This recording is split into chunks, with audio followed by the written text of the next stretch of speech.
Pemirsa, penyatusan siswa saking samian jenjang pendidikan ring Kabupaten Buleleng ngosekin lapangan Taman Kota Singaraja.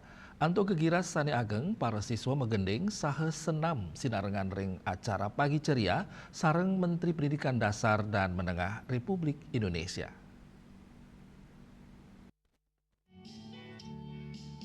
Menteri Pendidikan Dasar dan Menengah Republik Indonesia, Abdul Muti metemu sareng penyatusan siswa PAUD kantor sekolah dasar ring Kota Singaraja, ringgala inucap para siswa kepanggil gegiras pisan untuk nyarengin kali senam, inggih punika senam anak Indonesia hebat, salah senam 7 kebiasaan anak Indonesia hebat.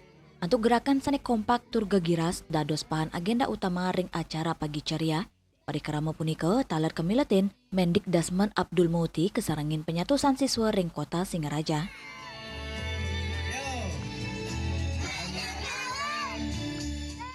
Peraturan Menteri Pendidikan Dasar dan Menengah nomor 6 tahun 2026 tentang membangun budaya sekolah yang aman dan nyaman.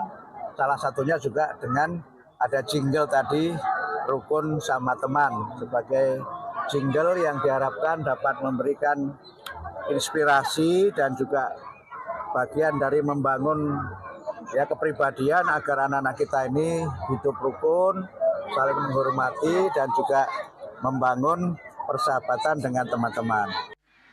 Mana semangatmu? Mana semangatmu? Pengerau Menteri Pendidikan Dasar dan Menengah saha rombongan, kaptiang sidengi cenin motivasi turumaning kegiras anyar majeng baga pendidikan ring Buleleng. Ya Seriuli, Bali TV.